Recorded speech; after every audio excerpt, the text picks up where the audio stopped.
लेकिन उससे ज्यादा गलत तुम कर रही हो, क्योंकि तुम उसकी बीवी होकर उसको अपने जिस्म से रोक रही हो और फायदा उठाने का मौका नहीं देती हो। इसलिए फरमाया कि अगर औरत को बच्चा भी हो रहा हो और वो एक मौलाना है जर्जिस अंसारी।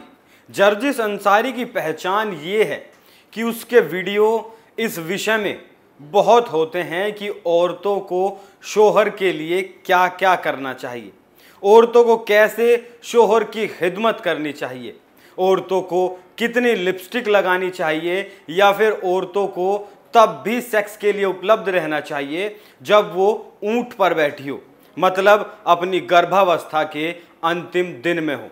पहले आप इस बेहद घटिया मौलाना का पूरा वीडियो सुनिए। लेकिन उससे ज्यादा गलत तुम कर रही हो, क्योंकि तुम उसकी बीवी होकर उसको अपने जिस्म से रोक रही हो और फायदा उठाने का मौका नहीं देती हो। इसलिए फरमाया कि अगर औरत को बच्चा भी हो रहा हो और वो ऊंटनी के ऊपर बैठी हो, जचकी के वक्त, बच्चे की पैदाइश के वक्त औरत को एक ऊंटनी पे बिठाया जाता था अरब के अंदर, ताकि आसानी से डिलीवरी हो जाए, आसानी से बच्चा पैदा हो जाए। फरमाया अल्लाह के नबी ने, अगर तुम उस ऊंटनी पर भी बैठी हुई हो और तुम्हारे बच्चे का डिलीवरी का वक्त करीब हो और इस हाल में तुम्हें तुम्हारा शौहर हम बिस्तरी के लिए तुम्हें बुलाए, तुमसे वो ये चाहे कि हम अपनी बीवी से फायदा हासिल करें, तो आए औरत, तुझे उस वक्त भी अपने शौहर के पास जाना पड़ेगा, इसलिए कि उसके दिल में लगी हुई आग को तेरे अलावा कोई बुझा नहीं सकता है। अगर उसके दिल की आग को तूने नहीं बुझाया तो तेरा शौहर गलत काम में पड़ सकता है, इधर उधर जा सकता है, उसके खिरमन में आग लग सकती है, वो गलत रास्ते पर जा सकता है। फरमाया कि औरत को इस हाल में भी अपने शौहर के पास आना पड़ेगा और इस पोजीशन में भी वो अपने शौहर को अपने जिस्म से नहीं रोक सकती हो। उसके अरमान को पूरा करोगी, उसके दिल के मकसद को पूरा करोगी, इसमें ना नू नहीं होना चाहिए। जय श्री राम, मैं हूं अभिषेक कुंडीर और आप देखना शुरू कर चुके हैं कैपिटल टीवी का स्पेशल शो थर्ड आई। इंसाफ का हथौड़ा जब चलता है तो फिर ना वो मौलाना देखता है और ना पंडित। मौलाना कहे जाने वाले इस इंसान की मानसिकता आप ये वीडियो देखकर समझ गए होंगे। इस वीडियो को देखकर आप ये भी समझ गए होंगे कि औरतें इनके लिए सिर्फ एक खिलौना मात्र हैं। एक तरफ तो ये लोग महिलाओं के हिजाब को लेकर सुप्रीम कोर्ट के दरवाजे पर रो रहे हैं कि हमारी औरतों को हिजाब पहनने की मंजूरी दी जाए, पर्दा हमारा अधिकार है, लेकिन जर्जिस जैसे लोग पर्दे के पीछे क्या क्या करते हैं ये मौलाना उसकी बानगी भर है।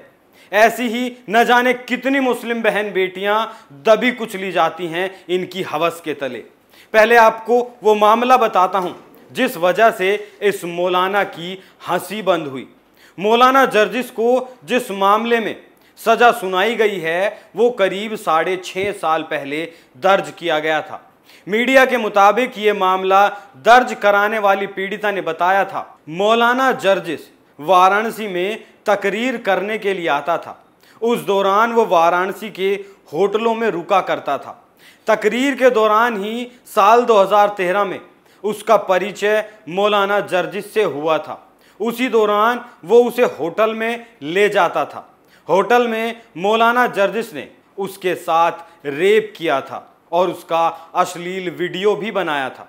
इसके बाद निकाह का झांसा देकर मौलाना जर्जिस ने उसके साथ अलग अलग होटलों में कई बार दुष्कर्म और कुकर्म किया था। 19 नवंबर 2015 को मौलाना जर्जिस ने उसके घर आकर दुष्कर्म किया।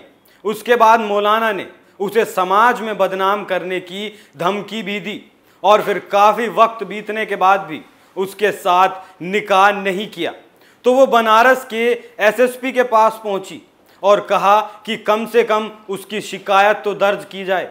इसके बाद दिसंबर 2015 में मौलाना के खिलाफ मामला दर्ज किया गया और 22 सितंबर को उसे सज़ा दी गई।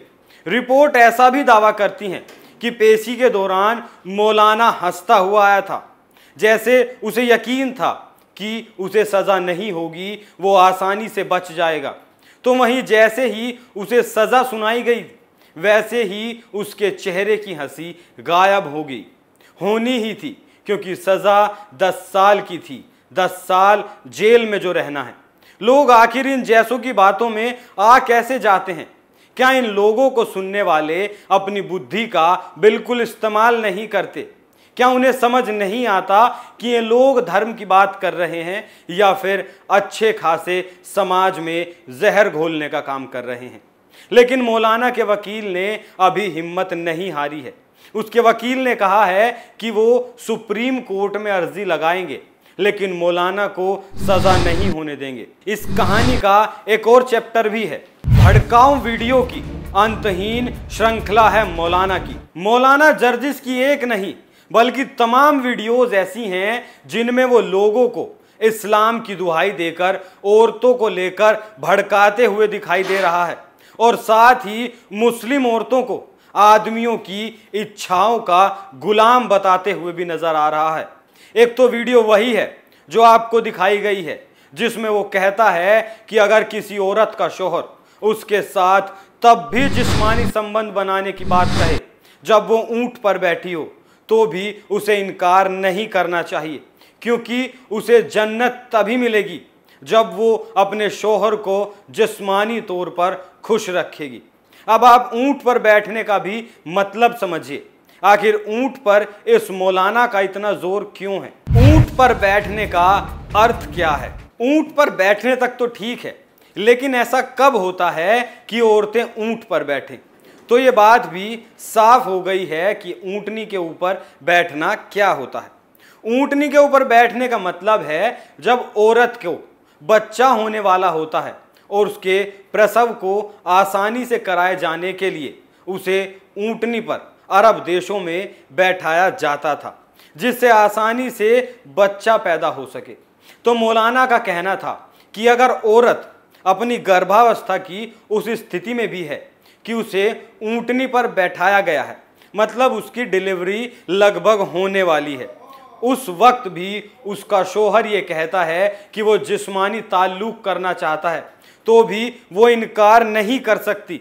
मौलाना का कहना है कि यह औरत की जिम्मेदारी है कि वो अपने शौहर के दिल में लगी आग को बुझाए, नहीं तो वो कहीं और भी जा सकता है। पर्दा न करने वाली लड़कियों को गाली दी थी। गौरतलब है कि मौलाना जर्जिस ने पिछले साल एक संबोधन के दौरान चेहरा न ढकने वाली लड़कियों के खिलाफ जहर उगला था।